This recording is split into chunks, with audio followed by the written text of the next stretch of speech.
أجمعين وبعد فقد قال الله تعالى في التنزيل العزيز وفرقانه القديم أعوذ بالله من الشيطان الرجيم بسم الله الرحمن الرحيم إن أول بيت وضع للناس للذي ببكة مبارك وهدى للعالمين صدق الله العظيم আপনাকে অনেক ধন্যবাদ। আপনি চমৎকার একটি বিষয়ের অবতারণা করেছেন। যখন লাব্বাইক আল্লাহুম্মা লাব্বাইক ধ্বনি বলে পুরো বাইতুল্লাহ এবং তার আশপাশে সারা বিশ্ব থেকে হাজিরা একত্রিত হয়ে ধ্বনি তুলে মুখরিত করে তুলছেন, তো সেই সময় আমরা এই বিষয়গুলো নিয়ে আলোচনার সুযোগ পেয়েছি। আল্লাহর দরবারে শুকরিয়া এবং আপনাকে আন্তরিক ধন্যবাদ। আসলে আমরা যদি দেখি বাইতুল্লাহর ইতিহাস, যদি দেখি মক্কাতুল মুকাররমা কেন আসলে এত সম্মানিত, এটার প্রথম কারণ হলো বাইতুল্লাহ। এখানে বাইতুল্লাহ আছে, আল্লাহ রাব্বুল আলামিনের ঘর। আল্লাহ পাক কোরআনুল কারীমের মধ্যে যেটা বলেছেন যে ইন্না আউওয়ালা বাইতি উযিআ লিন-নাস লাল্লাযী বিবাক্কাতা মুবারাকা ওয়া হুদাল লিল আলামিন, দুনিয়ার মধ্যে সর্বপ্রথম যে ঘর সেটা হলো এই বাইতুল্লাহ কাবা শরীফ, যেটা মক্কায় অবস্থিত। সুতরাং দুনিয়ার প্রথম ঘর হলো আসলে আল্লাহকে ইবাদত করার ঘর, আল্লাহর দাসত্ব গোলামি প্রকাশ করতে পারে এরকম একটি ঘর। আমরা যদি দেখি, এটা তাফসিরে বাইজাবিতে এসেছে ঘটনাটি, যে আল্লাহ রাব্বুল আলামিন যখন মানুষ সৃষ্টি করতে চাইলেন, ফেরেশতাদের সাথে কথা বললেন যে আমি আমার খলিফা পৃথিবীতে পাঠাতেছি। ফেরেশতারা কিন্তু দ্বিমত পোষণ করলেন। তো আল্লাহ পাক বললেন যে ইন্নী আ'লামু মা লা তা'লামুন, আমি যা জানি তোমরা তা জানো না। আল্লাহ পাক মানুষ সৃষ্টি করলেন। এই যে দ্বিমত পোষণ করেছিলেন, এই জন্য আল্লাহ পাক ফেরেশতাদের উপরে একটু অসন্তুষ্ট ছিলেন। ফেরেশতারা এটা বুঝতে পেরেছে। তো ফেরেশতারা বলল যে আল্লাহ, আমাদের গোস্তাকি হয়েছে, আমরা তওবা করতে চাই। তো আল্লাহ পাক বাইতুল মামুর নামে, আপনি জানেন সপ্তম ফেরেশতাদের কিবলা, যেটাকে আমরা জানি, এটা একটা বাইতুল মামুর, বললে যে এটা তোমরা তাওয়াফ করো, এটা তাওয়াফ করলে তোমার তওবা আমি কবুল করে নিব। তো এটা তাওয়াফ করলো, তাওয়াফ করার কারণে আল্লাহ পাক তাদের এই গোস্তাকি মাফ করে দিলেন। তখন ফেরেশতারা বলল যে আল্লাহ, তো যে আদম এবং তার সন্তানদেরকে আপনি দুনিয়ায় পাঠাবেন, তারা তো দুনিয়াতে যে ভুল করবে, তাদের মাপ পাওয়ার কি আছে? আল্লাহ আকবার। তখন বলল যে ঠিক আছে, বাইতুল মামুরের ঠিক নিচে এখানে একটা ঘর নির্মাণ করো, যেটাকে আমরা কাবা বলি, বাইতুল্লাহ বলি। বলে এইটা যখন তারা গোনা করবে, গোনা করার পরে এখানে এসে তাওয়াফ করবে, আল্লাহর কাছে ক্ষমা চাইবে, তো আল্লাহ ক্ষমা করে দেবে। এই জন্য বিশ্বনবী সাল্লাল্লাহু আলাইহি ওয়াসাল্লাম বলছেন যে মান হাজ্জালিল্লাহ ফালাম ইয়ারফুস ওয়ালাম ইয়াফসুক রাজাআ কায়াউমিন ওয়ালাদাতহু উম্মুহু, যে ব্যক্তি আল্লাহকে সন্তুষ্ট করার জন্য হজ করবে, এখানে শর্ত আছে আল্লাহকে সন্তুষ্ট করা। যে কোনো ইবাদত শুধু আল্লাহর জন্য হতে হবে, এটা খুব গুরুত্বপূর্ণ একটি বিষয়। অর্থাৎ ইখলাস, নিয়তের পরিশুদ্ধতা। যদি নিয়তের পরিশুদ্ধতা না থাকে, আপনি জানেন হাদিস শরীফে আসছে যে মানুষকে দেখানোর জন্য যখন কোনো ইবাদত করা হয়, এটা কবুল হবে না, বরং এটা শিরকের গুনাহ হবে। এবং আল্লাহ তাআলা তো বলছেন ওমা উমিরু ইল্লা লিয়াবুদুল্লাহ মুখলিসিনা লাহুদ্দিন, মুখলিসিনা লাহুদ্দিনের কথা যখন বলছেন, এখানে এই আল্লামা ইবনে কাসির একটা হাদিস আনছেন, ইবনে মাসউদ রাদিয়াল্লাহু আনহু থেকে বর্ণিত হাদিস।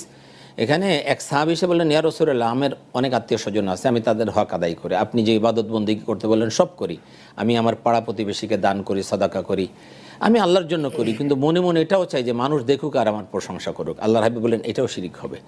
মানুষ দেখুক তোমার প্রশংসা, তুমি আল্লাহর জন্য করতেছো, সাথে সাথে মানুষ দেখুক তোমার প্রশংসা করছো, মানে মানুষকেও দেখাবে এবং আল্লাহকেও সন্তুষ্ট করবে, দুটি বিষয় এক হতে পারে না, কোনোদিন এক হতে পারে না। আমরা এই বিষয়টি আরো জানবো, যেহেতু এটা অত্যন্ত গুরুত্বপূর্ণ বিষয়। আমরা একটি ফোন নিতে হচ্ছে। আসসালামু আলাইকুম দর্শক, আপনাকে গ্লোবাল টেলিভিশনে স্বাগতম। আপনি পরিচয় দিয়ে প্রশ্ন করুন।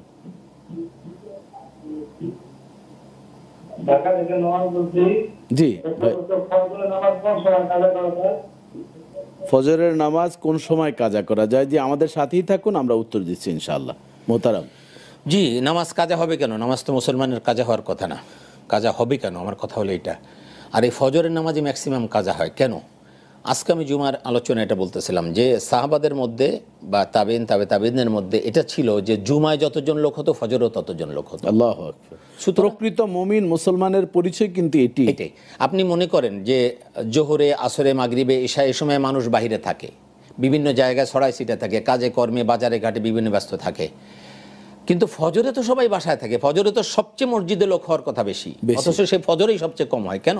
তখন ঘুমের ব্যস্ততায় থাকে। আস্তাগফিরুল্লাহ আল-আযীম। একজন মুমিন তো এটা করতে পারে না।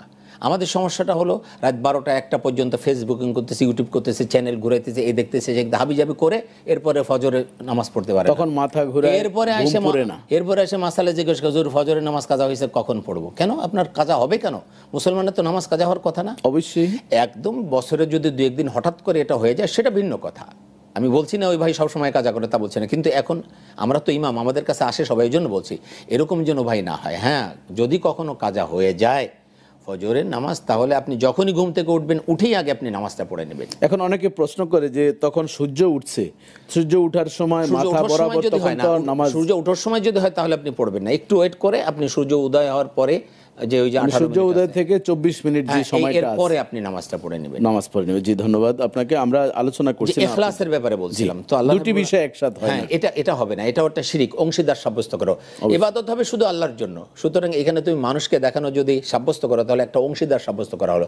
এই জন্য তো বিশ্বনবী সাল্লাল্লাহু আলাইহি ওয়াসাল্লাম বলছেন যে মান সাল্লা ইউরাই ফাকাদ আশরাকা, ওমান সামা ইউরাই ফাকাদ আশরাকা, ওমান তাসাদ্দাকা ইউরাই ফাকাদ আশরাকা। যে ব্যক্তি মানুষকে দেখানোর জন্য নামাজ পড়লো সে শিরিক করলো, যে মানুষকে দেখানোর জন্য রোজা রাখলো সে শিরিক করলো, যে মানুষকে দেখানোর জন্য সাদাকা করলো সে শিরিক করলো, যে মানুষকে দেখানোর জন্য হজ করলো সে শিরিক করলো। এখন কিন্তু আপনি দেখবেন এবাদত কেন্দ্রিক শিরিক কিন্তু আমাদের অটো সিস্টেমে প্রচুর হয়ে যাচ্ছে। হ্যাঁ। জাকাত, এবাদত প্রত্যেকটি ক্ষেত্রে আমরা আরো শুনবো বিস্তারিত। আরেকটি ফোন নিতে হচ্ছে। আসসালামু আলাইকুম দর্শক, আপনাকে স্বাগতম। পরিচয় দিয়ে প্রশ্ন করুন।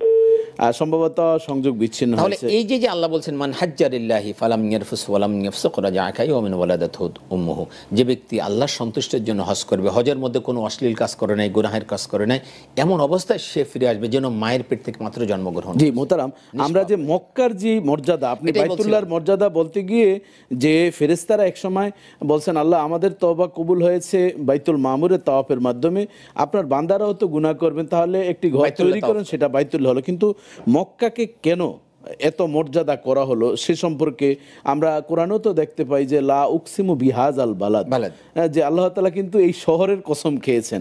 এবং ইব্রাহিম খলিলুল্লাহ কিন্তু মক্কার জন্য দোয়া করেছেন এবং সেই দোয়া আল্লাহ তাআলা কবুল করেছেন। তবে মোটা দাগে আমরা যদি বলি যে বাইতুল্লাহর কারণেই কিন্তু মক্কার মর্যাদা বৃদ্ধি পেয়েছে। আমরা শুনবো, একটু ফোন নিতে হচ্ছে। আসসালামু আলাইকুম দর্শক, আপনাকে স্বাগতম। প্রশ্ন করুন।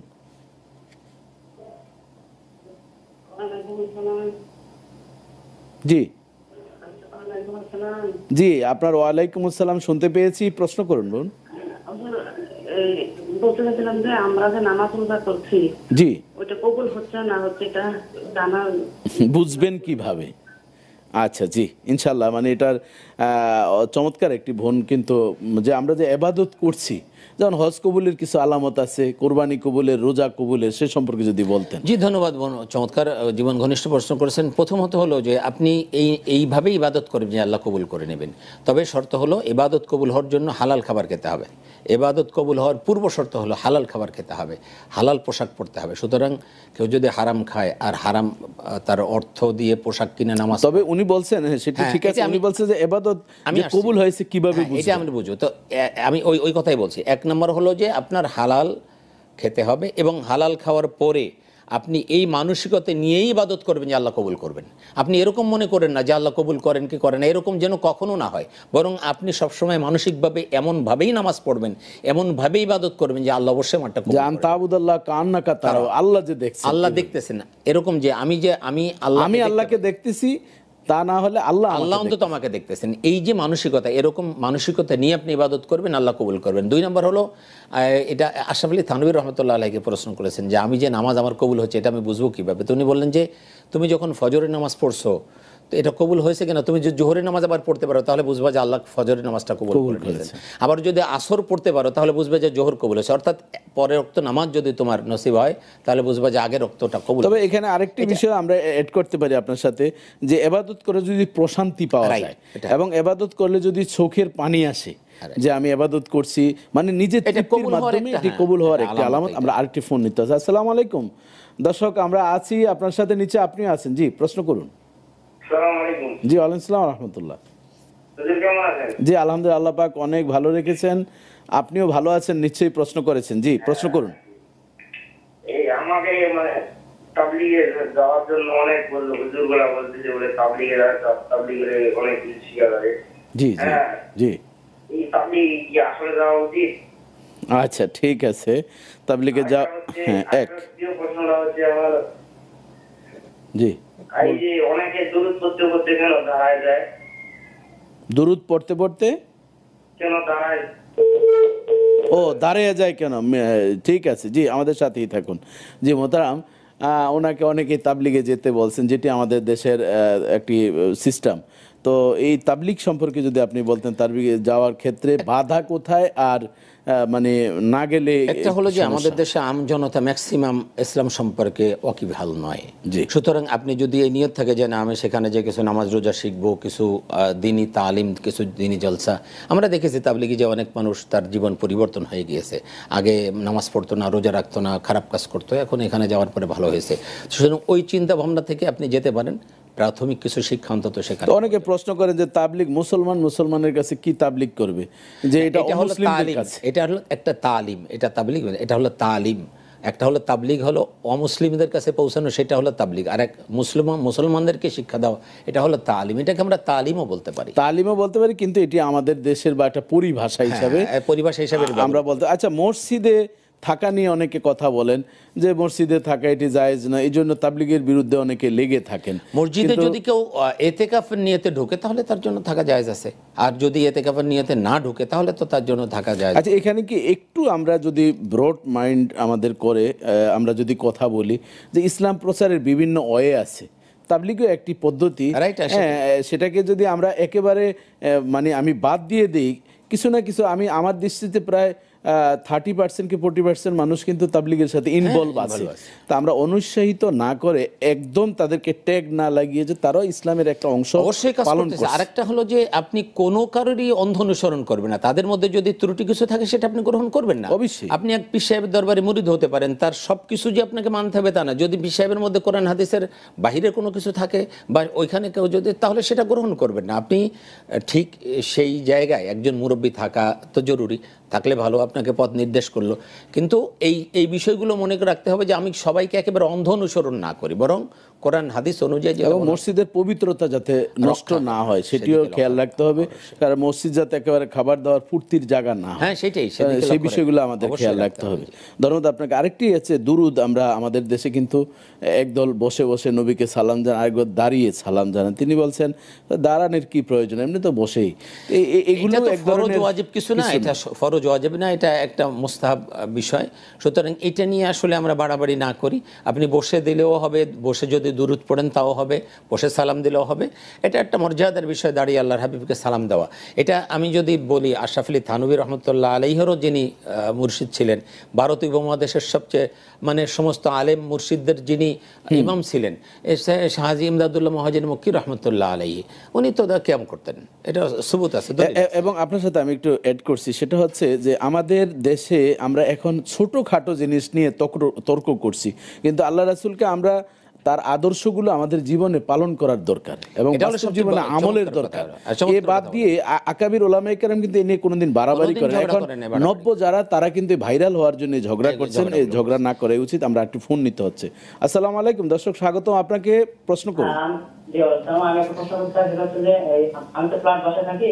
জি। তো এখানে তো বাথরুম আর হচ্ছে ওযুখানা সব এক জায়গার ভিতরে। আচ্ছা। বাথরুম দোয়াগুলো পড়ার নিয়মটা, যেমন আমি বাথরুম থেকে বের হলাম, ওযু করা শুরু করবো, এই দোয়াগুলো পড়ার নিয়মটা জানতে চাই।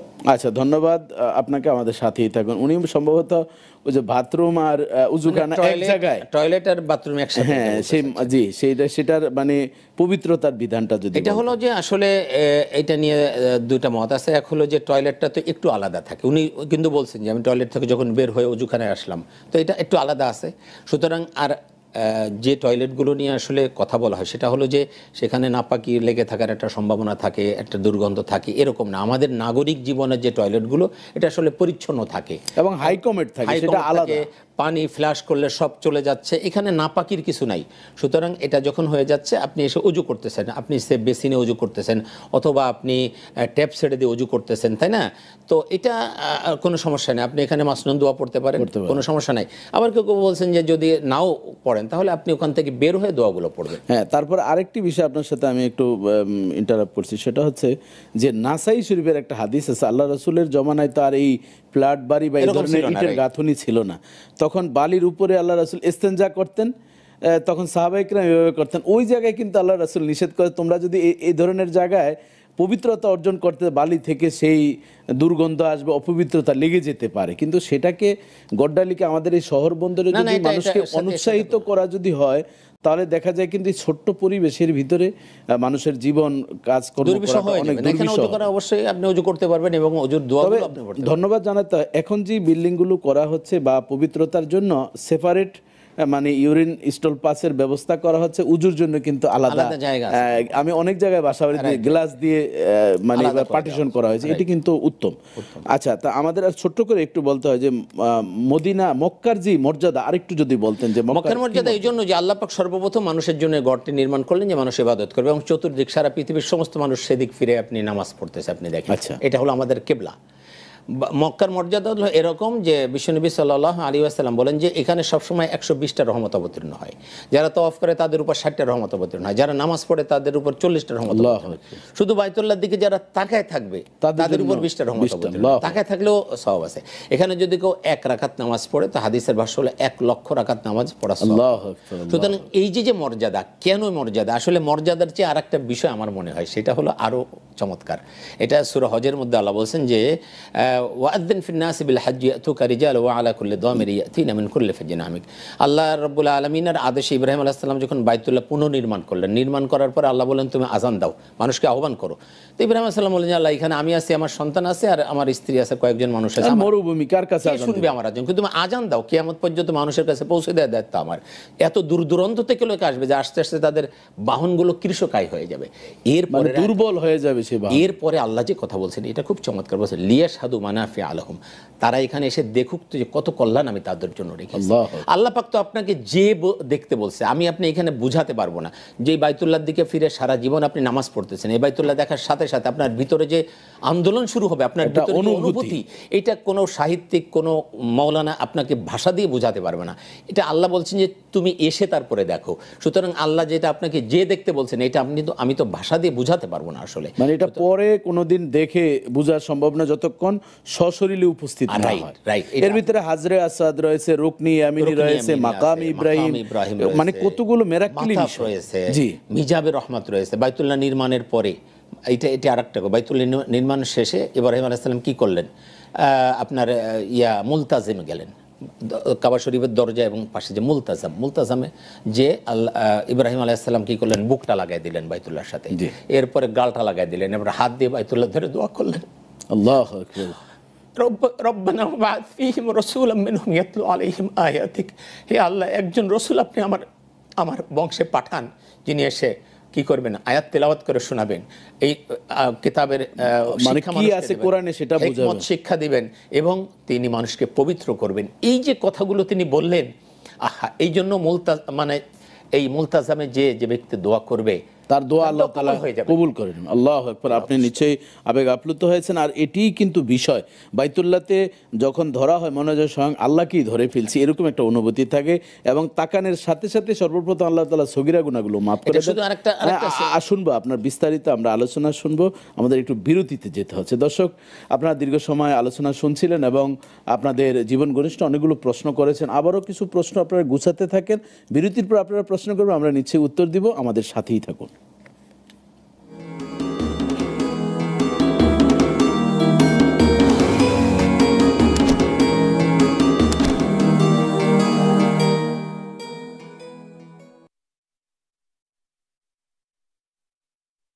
গলিতে গলিতে মানুষ ফিট করে দিতে হবে, মানুষ লাগা দিতে হবে, সব জায়গায় লিফলেট থাকবে, বড় কইরা রিফাতের ছবি থাকবে, বুঝছো ম্যাডাম? সেইটা ঠিক আছে, তাইলে এখন লিফলেটের মধ্যে কি লিখুন? লেখো হারানো বিজ্ঞপ্তি।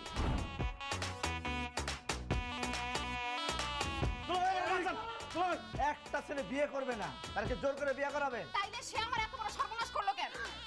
কি এবার সর্বনাশ করে ফেলাইছো? এই আমি তোর কি সর্বনাশ করছি? যাই হাত দিবি না। দেখছেন আমার জীবনের লাল বাতি জ্বালা এখন কি বলতেছে? দুলাভাই আপনি ওরা জিজ্ঞেস করেন আমি কোন জায়গায় লাল বাতি জ্বালাইছি? কোন জায়গায়? ওরা হচ্ছে স্পেশাল ফোর্স সিসিটিভি। সিসিটিভি মানে? তুমি সারাদিন কি করো, কই যাও, কাদের সাথে আড্ডা দিয়ে বেড়াও, সবকিছু ওরা আমাকে রিপোর্ট করবে আর আমি সাথে সাথে আঙ্কেলকে রিপোর্ট করব। কি এটা? হ্যাঁ, ছিল না শেরানি। এই জিনিস পড়ার যোগ্যতা কারো হয় 20 বছরে, কারো হয় 40 বছরে, আবার কারো সারা জীবনেও হয় না। তোমার যোগ্যতা হয়েছে, ধরো এখন তুমি কইরা ফেলো। এই বিয়ে সংস্কার আমার ভালো লাগে না, এইসব আমি পড়বো না, ফালাম। ও মা গো মা, এই যে কি করলা? ওই ছেলের আমি ত্যায্য করুম, ত্যায্য। আপনি আপনার ছেলের সব দায়িত্ব আমার উপর ছেড়ে দেন। তুমি বিয়ে করো, তোমার মঙ্গল হবে।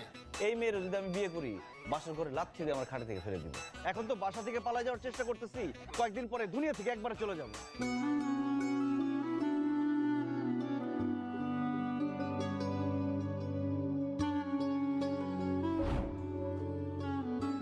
তুমি আসছো, দেখো আমার কি অবস্থা করছে, বস্তার মধ্যে বাইন্ধা রাখছে।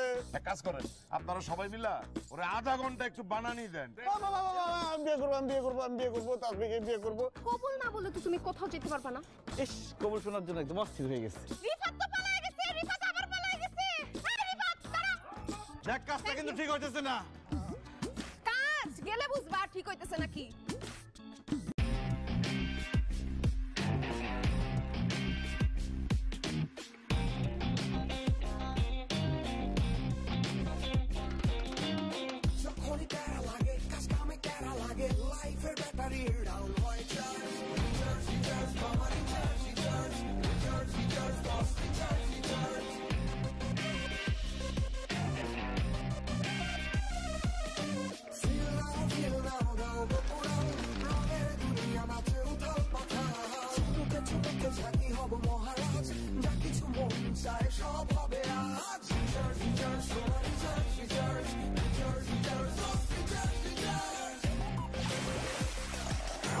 Tiger, recharge yourself. Feel now, ural dao.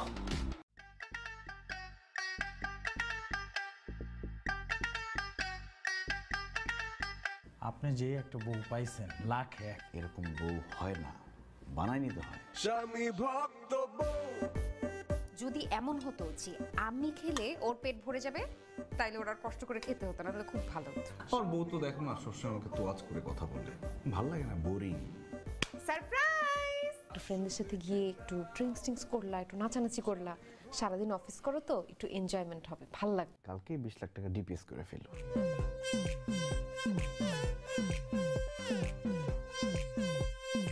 জামাই হইল গিয়া বিরাট বড় কইজালা মানুষ। বিরতির পর আমাদের সাথে ছিলেন, ধন্যবাদ আপনাদেরকে। আমরা আলোচনা করছি পবিত্র মক্কা ও মদিনার মর্যাদা। তো মোহতারাম, আমরা যে মক্কার যে মর্যাদাগুলো খুব চমৎকার আপনি বলছিলেন, এতে মক্কা কিন্তু শরফুল মাকিনে শরফুল মাকান ও শরফুল মাকানে শরফুল মাকিন, যে ব্যক্তির কারণে জায়গার দাম বাড়ে, আবার জায়গার কারণে ব্যক্তির দাম বাড়ে। বাইতুল্লাহর কারণেই, কাবা ঘরের কারণে গোটা মক্কার মর্যাদা বৃদ্ধি পেয়েছে। এ সম্পর্কে যদি আপনি বলতেন যে এই যে কাবা ঘরে কতগুলো লোভনীয় জিনিস রয়েছে, কি কি লোভনীয় জিনিস, কোনটার কি মর্যাদা? যেমন এটা একটা, আর একটা আপনি যদি দেখেন মুলতাজামের কথা তো বললেন, বললাম হাজরে আসওয়াদ, হাজরে আসওয়াদ আছে যেখানে চুমু দিলে তার জীবনের সব গুনাহ এখানে।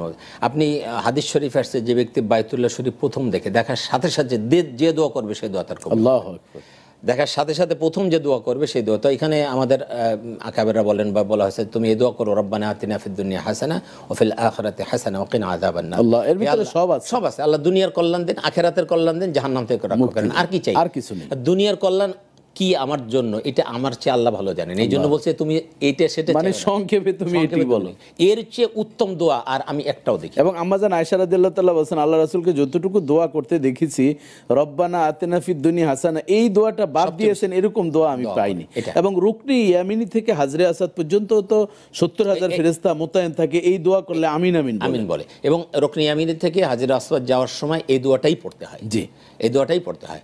সাথে আর একটু যোগ হয়, রব্বানা আতিনা ফিদ দুনিয়া হাসানা ওয়া ফিল আখিরাতি হাসানা ওয়া কিনা আযাবান নার ওয়া আদখিলনাল জান্নাতা মাআল আবরার ইয়া আজিজু ইয়া গফফার ইয়া রাব্বুল আলামিন। এটা একটা।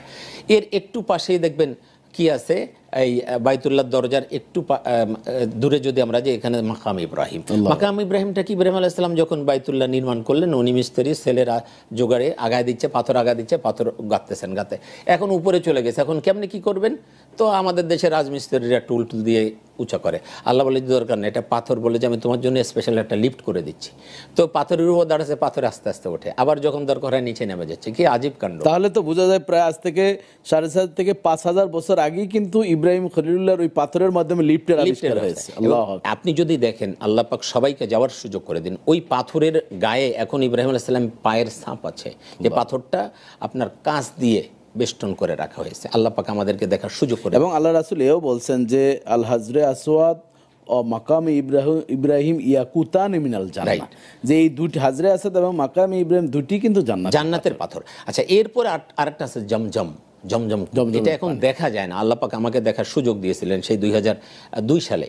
তো এখন এটা আটকে দেওয়া হয়েছে, ওই যে রাস্তাটা বন্ধ করে দেওয়া হয়েছে। জমজম খুব এমন একটা আশ্চর্য ব্যাপার, যেটা ইব্রাহিম আলাইহিস সালামের পায়ের আঘাতে জমজম হয়ে গিয়েছিল, আপনি জানেন। মানে পানি উঠছে তখন জমজম বলছে, মানে থামো থামো। চতুর্দিক দিয়ে বালু দিয়ে পাথর দিয়ে হাজেরা আলাইহিস সালাম বাবা বাধা দিয়েছেন আর বলছেন জমজম তুমি থামো থামো, এর জন্য নাম হচ্ছে জমজম। তাফসীরের মধ্যে এসেছে উনি যদি এটা না বলতেন তাহলে সব পুরো পৃথিবী সয়লাব হয়ে যেত পানিতে, এত পানি সেখান থেকে। এটার হলো দেখেন, এই হজের সময় এবং রমজানে প্রতিদিন 5 কোটি গ্যালন পানি তোলা হয় এখান থেকে, আর নর্মালি প্রতিদিন 2 কোটি গ্যালন পানি তোলা হয়, অথচ 1 ইঞ্চি পানির লেয়ার নিচে নামে না। এই একটা জিনিস দেখলেই তো আপনার মানে ঈমান আনা। এবং আরেকটি হাদিস আমি পড়েছিলাম নিচে, আপনারও জানা আছে, আল্লাহ রাসূল বলেছেন ওলা তানজাব ওলা তাসকিল হাজিজ আল আজম, এই পানি কেউ কোনোদিন নোংরা করে নষ্টও করতে পারবে না এবং খেয়েও পান করেও শেষ করতে পারবে। এবং এই পানি একাধারে পানীয় খাবার, এটা কিন্তু গেজা বলা হয়, যেটা খাবার। আপনি পানি খাবেন আপনি সুস্থ হয়ে যাবেন। খাদ্যের 6টি উপাদান সবগুলো সবের মধ্যে পাওয়া যায়। আরেকটা হলো এটা শেফা, এটা ওষুধ। আপনি যে রোগের নিয়ত করে খাবেন আল্লাহ পাক সেই রোগ ভালো করে দেবেন। সুতরাং এই যে বিশাল বিষয়, আপনি যদি এখানে যান, সাফা মারওয়া রয়েছে, সাফা মারওয়া।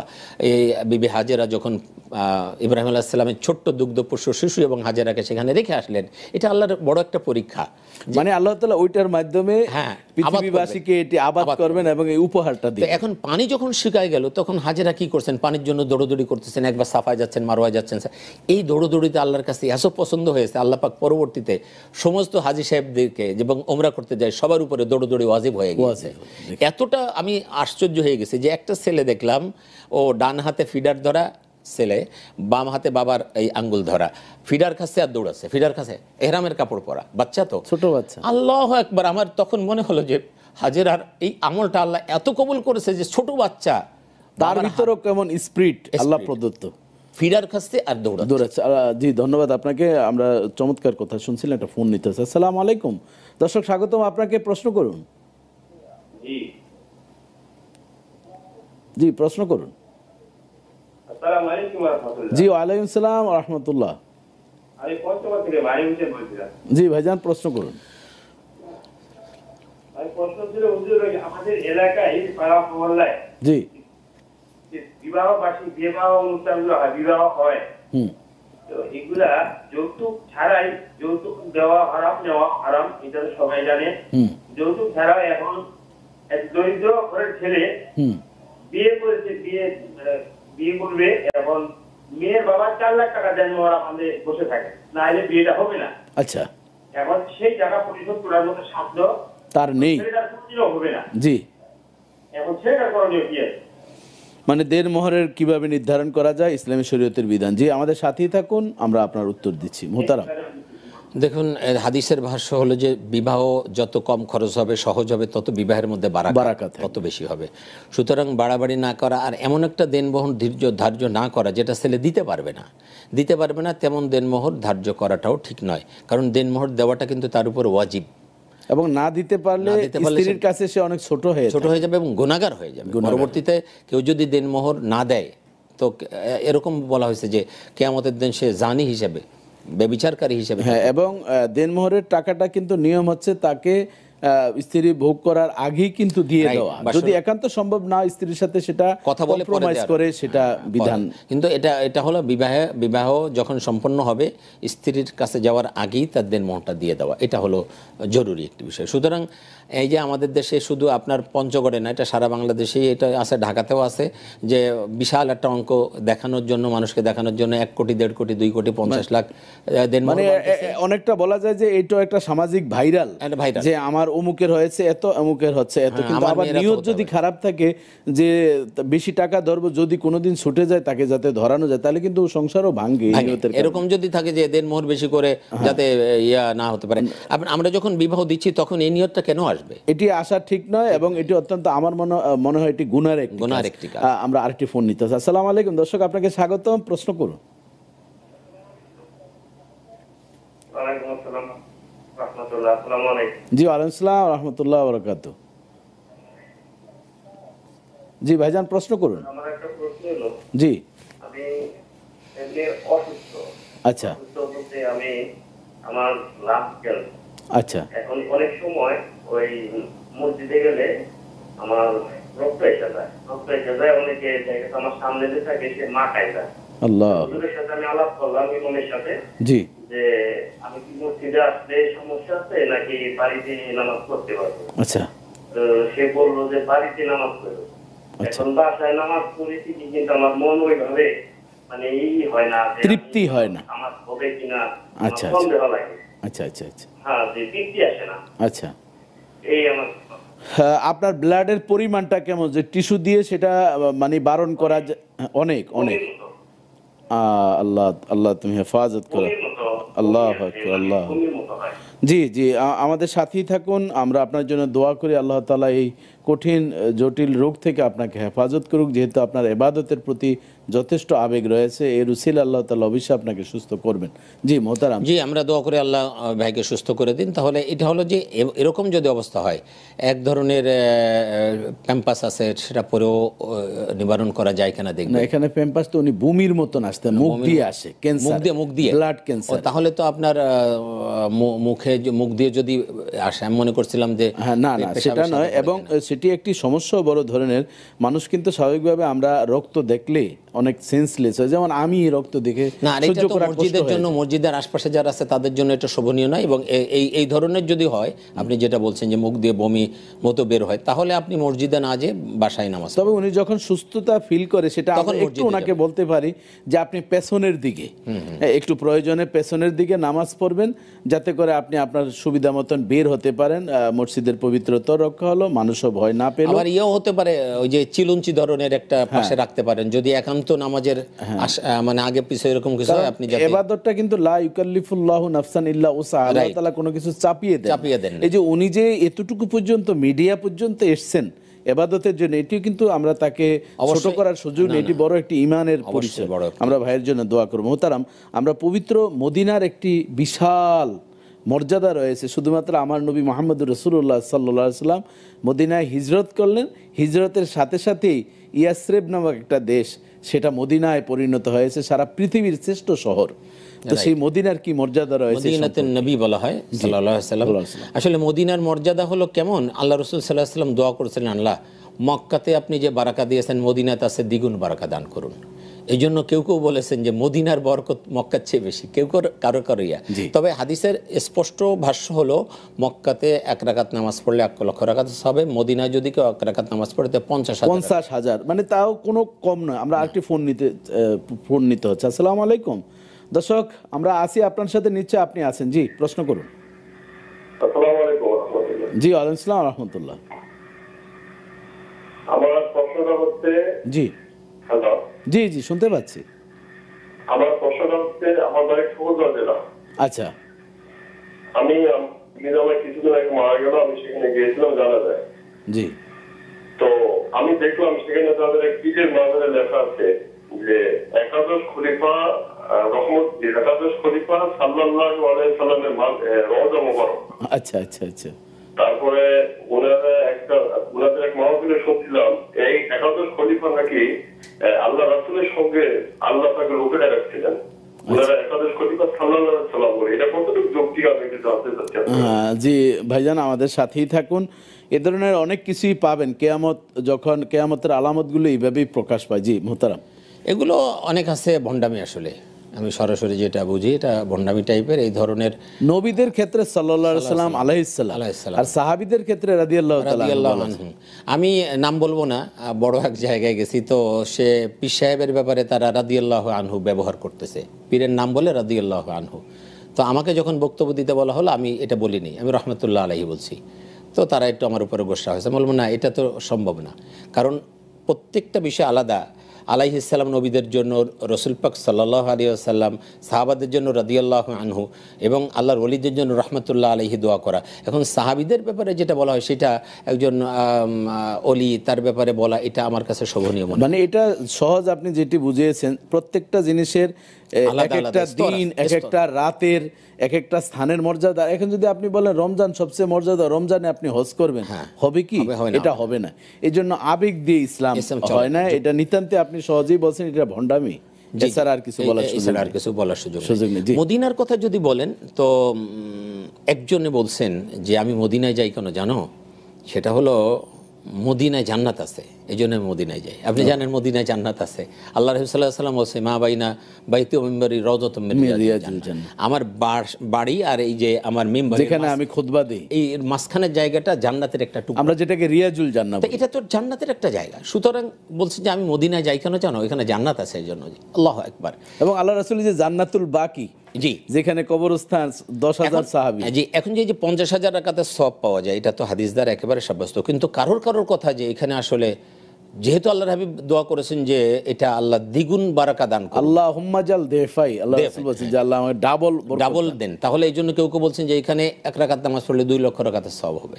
যাই হোক, এখানেও এরকম বরকত রয়েছে। আর একটা সবচেয়ে বড় যে বিষয়টা আমি বলবো, যেটা মক্কার ব্যাপারে বলেছে, এইখানে বলবো যে রসুলের প্রেমে আপনার একেবারে হৃদয়টা ভরা, যে রসুলের জন্য আপনি জীবন দিয়ে দিতে পারেন, যে রসুলের ভালোবাসায় আপনি সব কিছু করতে পারেন, সেই রসুলের রওজার পাশে দাঁড়িয়ে যখন আপনি সালাম দিবেন, রসুল রওজা থেকে সালামের উত্তর দিবেন, এর চেয়ে আর কি প্রাপ্তি আমাদের আছে? আচ্ছা, এইটা কি ভাষা দিয়ে বোঝানো যায় যে তখন কি অনুভূতি হয় ভিতরে? এবং হাদিসটাও তো মান সাল্লাল্লাহু আলাইহি ইনদা কবরি সামিতুহু, আল্লাহ রাসূল বলেছেন যখন আমাকে সালাম দেয় আমি নবী নিজ কানে শুনতে পাই।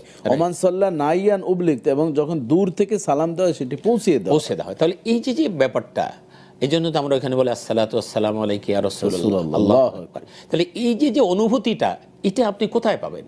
এটা মদিনা ছাড়া তো কোথাও, অনেক বড় দাম, এটা তো মদিনা ছাড়া আর কোথাও পাবেন না আপনি, এটা মদিনায় গেলেই শুধু পাওয়া যাবে। এই জন্য মদিনার বারাকাটাও আসলে অনেক। এবং আল্লাহ রাসূল দেখেন কত মজার বিষয় বলছেন যে ইব্রাহিম খলিলুল্লাহ বাইতুল্লাহর জন্য দোয়া করেছেন, আর আমি মুহাম্মদুর রাসূলুল্লাহ মদিনার জন্য দোয়া করে গেলাম। তোমরা মদিনায় যদি আসো, আমি না থাকলেও কামান জারানি ফি হায়াতি, আমি জীবদ্দশায় তোমরা যেভাবে আমি নবীকে পেয়েছো সেভাবেই তোমরা পাবে। এটা তো চমৎকার একটা হাদিসে, মান যারা কবরি বা'দা মাউতি কানা কামান জারানি ফি হায়াতি, যে আমার ইন্তেকালের পর আমার কবর জিয়ারত করবে, সেজন্য জীবদ্দশায় আমার সাথে সাক্ষাৎ করলো, বিশাল বিষয়। আবার বলছেন মান যারা কবরি ওয়াজাবাত লাহু শাফাআতি, যে ব্যক্তি বাইতুল্লাহতে হজ করার পরে আবার আমার কবরও জিয়ারত করলো, আমার রওজাও জিয়ারত করলো, তার শাফাআত করা আমার উপর আবশ্যক। এবং আরেকটি হাদিস আমি আজকেও দেখার সুযোগ হয়েছে যে আল্লাহ রাসূল বলেছেন যে মদিনা ইন্তেকাল করবে, যার সম্ভব সে যদি মদিনা ইন্তেকাল করে তার জন্য আমার শাফাত ওয়াজিব হয়ে যাবে। আল্লাহ, তাহলে এই যে বিষয়গুলো, মদিনার মধ্যে তো বিশাল সওয়াব এবং বিশাল একটা প্রেমের জগৎ রয়েছে। আমরা ইনশাআল্লাহ মদিনা নিয়ে আরো আলোচনা করব, তবে একটু বিরতি যেতে হচ্ছে। দর্শক, আপনারা মদিনার প্রেম, আমরা অনেক সময় বলি মদিনায় যেতে পারলাম না তো মদিনায় যেতে পারলাম না, এই ধরনের ছন্দে ভরা মদিনা নিয়ে অনেক ভালোবাসা আছে। শুধুমাত্র আমার প্রিয় নবী মুহাম্মদুর রাসূলুল্লাহ সাল্লাল্লাহু আলাইহি ওয়াসাল্লামের কারণেই মদিনার এত মর্যাদা হয়েছে। আমরা আরও আলোচনা শুনবো মদিনার এই বিষয় নিয়ে। আপনারাও প্রশ্ন তৈরি করতে থাকেন, আর আমরাও একটু বিরতিতে যেতে হচ্ছে, আমাদের সাথেই থাকুন।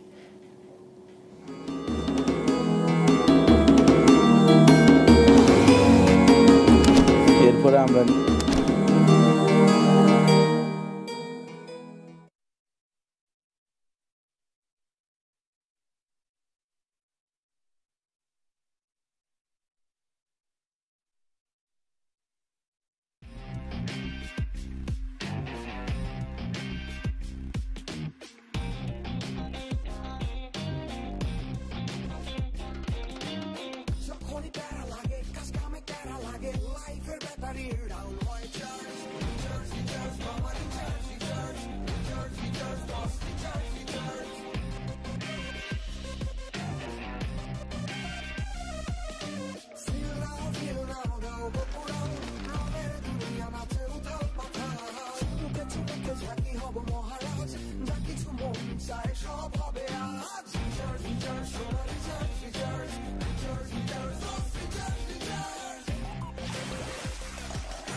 Tiger, recharge yourself.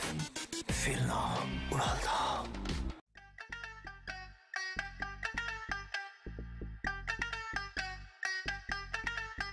আপনি যে একটা বউ পাইছেন, লাখে এক। এরকম বউ হয় না, বানাই নিতে হয়। স্বামী ভক্ত বউ। যদি এমন হতো যে আমি খেলে ওর পেট ভরে যাবে, তাইলে ওর আর কষ্ট করে খেতে হতো না, তাহলে খুব ভালো হতো। আমার বউ তো দেখো না, সবসময় আমাকে তোয়াজ করে কথা বলে, ভালো লাগে না, বোরিং। সারপ্রাইজ! একটু ফ্রেন্ডদের সাথে গিয়ে একটু ড্রিঙ্কস করলা, একটু নাচানাচি করলা, সারাদিন অফিস করো তো, একটু এনজয়মেন্ট হবে, ভাল লাগবে। কালকেই 20 লাখ টাকা ডিপিএস করে ফেলবো।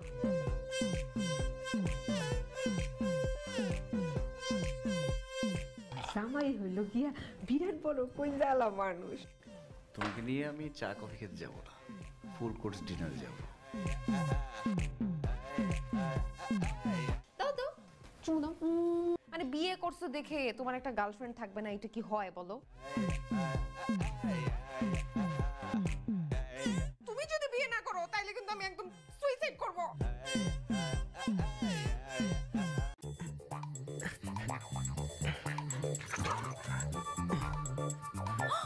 এই সময় চকো বাইটস কি করবো বলো, খুব খেতে ইচ্ছে করছিল তো খাও। আর না জানোই তো চকো বাইটস শেয়ার না করে খাওয়া যায় না।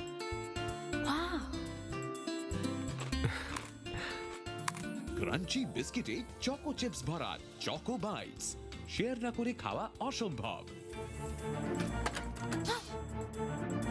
আরে প্লিজ যাও, এটা রয়ে গেল তো কালকে। ওকে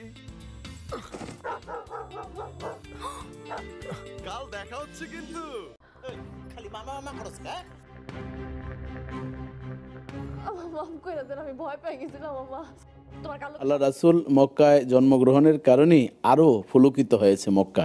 তো আচ্ছা, অনেকেই আমাদের ভিতরে এ ধরনের কিছু নতুন করে কিছু ফরমালিন ঢুকাচ্ছে। সেটা ফরমালিন বলবে এই জন্য যে একটা আবেগের জায়গা মদিনা, সেটাকে এখন নতুন করে বলছে মদিনায় যাওয়ার কোনো প্রয়োজন নেই, হজের কোনো অংশ নেই মদিনায়। সত্যি হজের কোনো অংশ নেই। 5 দিন হলো হজ, 8, 9, 10, 11, 12 জিল হজ। এটি আমরাও মেনে নিচ্ছি, কিন্তু আমাদের আহলে সুন্নাতুল জামাতের আকীদা হচ্ছে মক্কায় হজ করা হয় আর মদিনায় যদি হাজিরা দেওয়া হয় তাহলে এই দুটি বেটে বলে মিলে হজ আল্লাহ তাআলা কবুল করে নেন। মক্কায় হজ করা আর কবুল হবে হাজিরা যদি মদিনায় যাওয়া হয়। এই বিষয় সম্পর্কে আপনি কি বলেন? আচ্ছা, আমরা কি শুধু সওয়াবের পিছনে ছুটবো, নাকি আমরা আল্লাহর সন্তুষ্টি চাই, রসুলের সন্তুষ্টি চাই, তাই না? আল্লাহর সন্তুষ্টি তো আমাদের সবচেয়ে বড় বিষয়। এই যে আমরা নামাজ, রোজা, হজ, যাকাত যাই করি না কেন, এর মূল উদ্দেশ্য কি? মূল উদ্দেশ্য তো আল্লাহর সন্তুষ্টি অর্জন। তা এখন রসুল পাক সাল্লাল্লাহু আলাইহি ওয়াসাল্লামের ভালোবাসা ছাড়া আল্লাহর সন্তুষ্টি অর্জন কোনোভাবেই সম্ভব নয়, তাই না?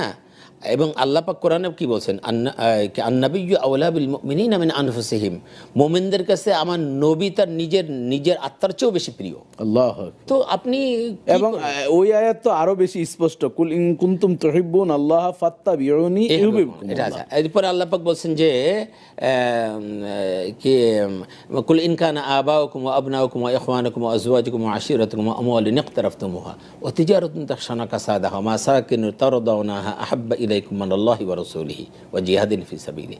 এই সব কিছু তোমার বাড়িঘর, ব্যবসা বাণিজ্য, পিতামাতা, আত্মীয়স্বজন, এগুলো যদি আল্লাহ তার রসুল এবং জিহাদের চেয়ে বেশি প্রিয় হয়, অপেক্ষা করো আল্লাহর পক্ষ থেকে আযাব আসবে।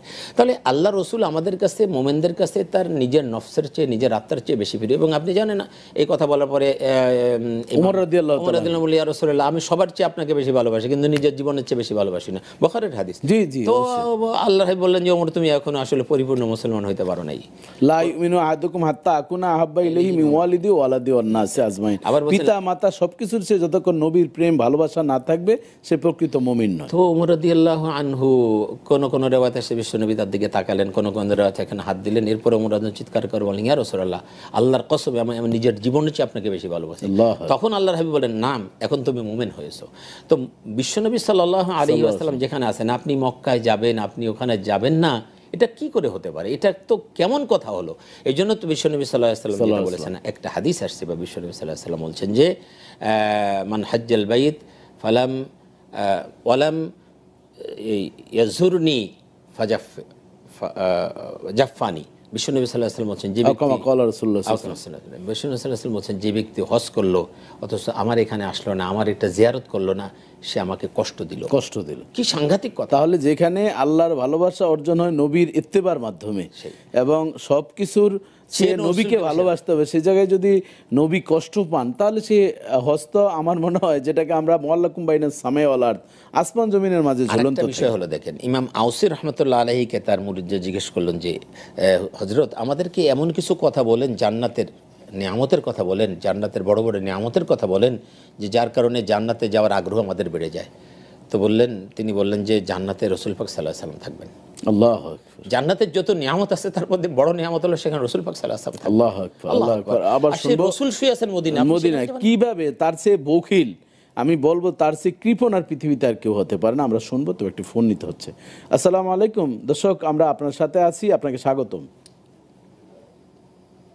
হ্যালো, জি আসসালামু আলাইকুম, শুনতে পাচ্ছি, প্রশ্ন করুন। আমি চট্টগ্রাম থেকে বলছিলাম। জি আপনাকে স্বাগতম, প্রশ্ন করুন। আচ্ছা, আমার যিনি আজকের অতিথি আসছে ওনার কাছে আমার একটা প্রশ্ন ছিল। অবশ্যই। আর প্রশ্নটা হচ্ছে যে আমি যখন তাহাজ্জুদ নামাজ পড়ি আর কি, আচ্ছা, অনেক সময় 4 রাকাত অথবা 8 রাকাত আদায় করি আর কি, আচ্ছা, আর তখন দেখা যায় যে আমার মাথাটা একরকম হ্যাং হয়ে যায়। এই জিনিসটা কেন, ওই জিনিসটা আমি ওনার কাছে জানতে চাচ্ছি।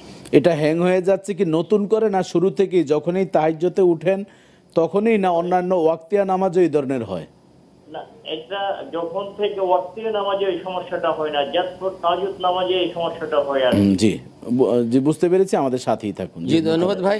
এখানে দুইটা তিনটে বিষয় থাকতে পারে। এক হলো আপনি যেহেতু আলহামদুলিল্লাহ আপনি বলছেন আপনি তাহাজ্জুদ গোজার, আপনি তাহাজ্জুদ নামাজ পড়েন, আল্লাহ পাক আপনার এই নামাজ কবুল করে নিন, আল্লাহুম্মা। তো আপনি একটু আগে ঘুমাবেন, একটু আগে ঘুমানোর চেষ্টা করবেন। যেহেতু ভোর রাত্রে উঠতে হয়, আপনি যত আগে পারেন, বাদাল এশার পরে, আল্লাহ রাসূল তো এশার নামাজ পরেই ঘুমিয়ে যেতেন, কোনো কথা বলতেন না, তো আপনিও সেটা করবেন। এশার নামাজের পরে দুনিয়াবি কোনো কথাবার্তা কিছু করবেন না, আপনি ঘুমায় যাবেন। তাহলে দেখবেন তাহাজ্জুদে উঠতেও আপনার জন্য সহজ হবে। আর এই যে মাথা ধরে যাওয়া, মাথায় হ্যাং হয়ে যাওয়া, এটা শারীরিক একটা প্রতিবন্ধকতা। সেটা ওই যে ঘুম পূর্ণ না হওয়ার কারণে এটা হতে পারে। যে আপনি যে অনেক রাত্রে ঘুমাচ্ছেন আবার তাহাজ্জুদে উঠতেছেন, এটা ঘুম পূর্ণ না হতে আপনার মাথায় সমস্যাটা হতে পারে। সুতরাং আপনি একটু আগে ঘুমায় যান, তাহাজ্জুদে উঠতেও আপনার সহজ হবে, কষ্ট হবে না, এবং এই মাথায় হ্যাং হওয়া এটা হবে না ইনশাআল্লাহ দেখবেন।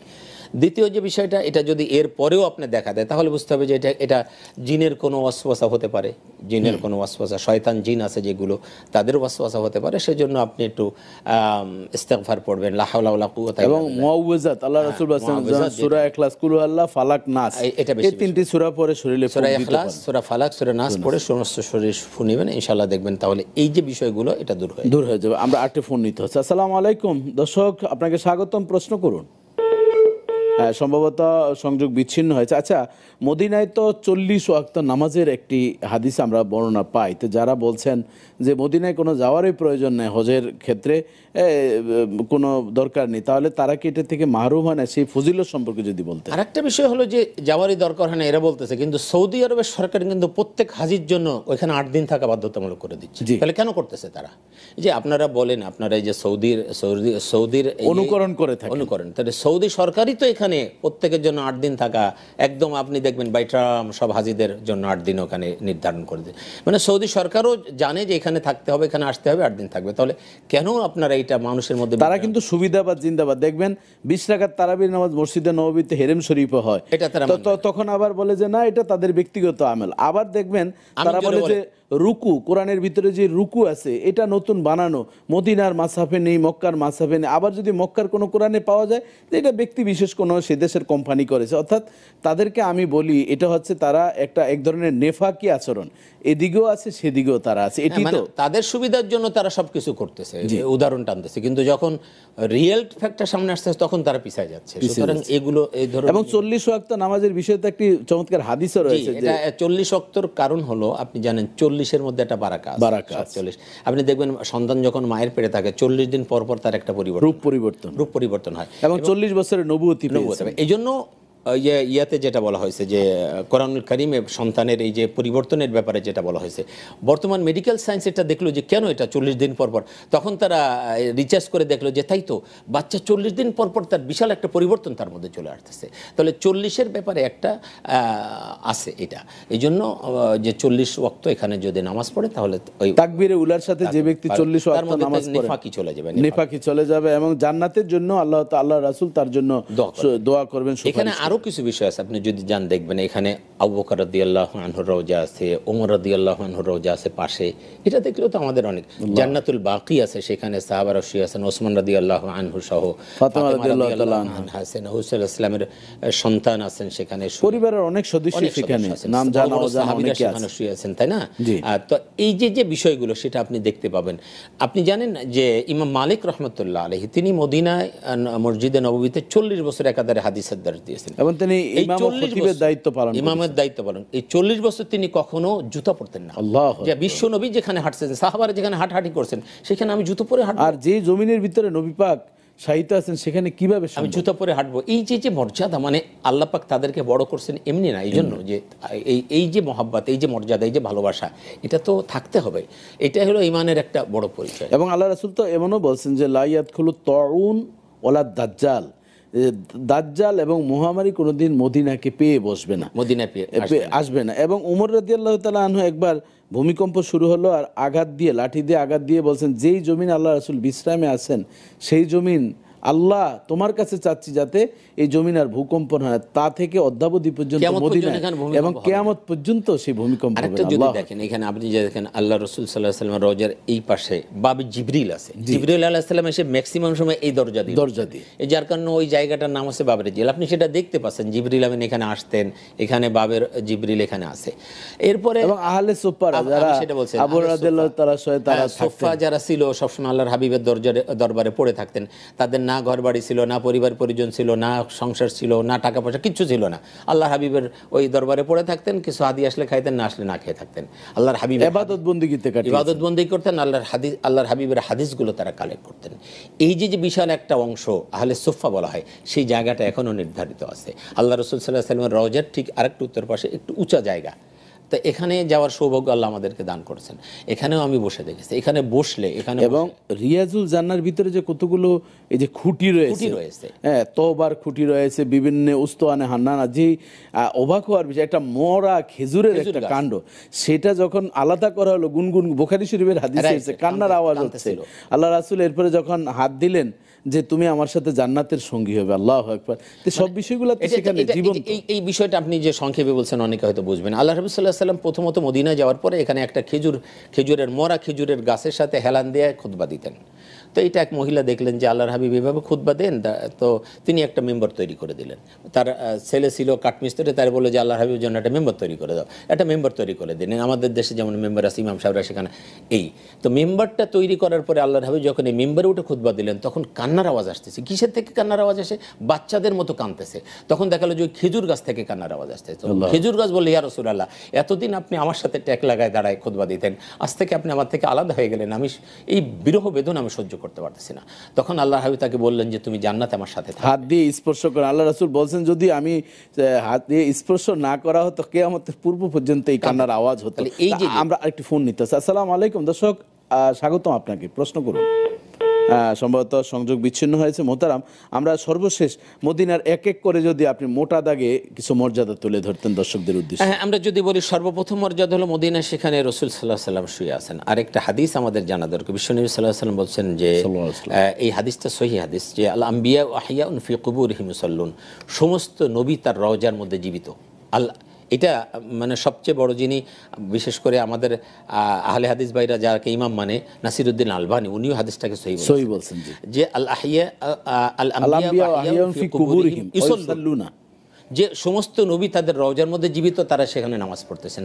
সুতরাং নবী সাল্লাল্লাহু আলাইহি ওয়াসাল্লাম সেখানে আছেন, এটা হলো সবচেয়ে বড়। এবং আমাদের নবী জিন্দা নবী, হায়াতুন নবী, এটি যথার্থ কথা। ধন্যবাদ আপনাকে, আমাদের সাথে দীর্ঘ সময় আপনি সময় দিয়েছেন এবং জীবন ঘনিষ্ঠ অনেকগুলো প্রশ্নের উত্তর দিয়েছেন। আমাদের এখন শেষ করতে হচ্ছে। দর্শক, আপনারা দীর্ঘ সময় পবিত্র মক্কা ও মদিনার মর্যাদা আপনারা শুনেছেন। আমরা কেন আজকের এই টপিকসটি রেখেছি নিশ্চয় আপনারা বুঝতে পেরেছেন। দয়ুফুর রহমান আল্লাহর মেহমানরা যাচ্ছেন, যে বাড়িতে যাবে, যে এলাকায় যাচ্ছে, তার সম্পর্কে কিন্তু আমরা স্বাভাবিকভাবে আমরা জানি যে কোন স্পটে যাচ্ছি, কোথায় আমরা বেড়াতে যাচ্ছি। তাই আমরা পবিত্র মক্কায় যাচ্ছি, মক্কার মর্যাদা অবশ্যই আমাদের আছে। সেখানে যাব, গান বাজনা অশালীন কাজ করব না, এবং সেলফি তোলার জন্য সেলফি আজি আমরা হব না। তাওয়াফ করার সময় যে আমিও বাইতুল্লাহ এভাবে ক্যামেরা নিয়ে, মোবাইল নিয়ে আমরা ব্যস্ত থাকবো না। শুধুমাত্র ইবাদত, 1 রাকাতে 1 লক্ষ রাকাতের সওয়াব কোথায় আপনি পাবেন? এত টাকা খরচ করে আপনি কেন যাচ্ছেন? শপিং করার জন্য?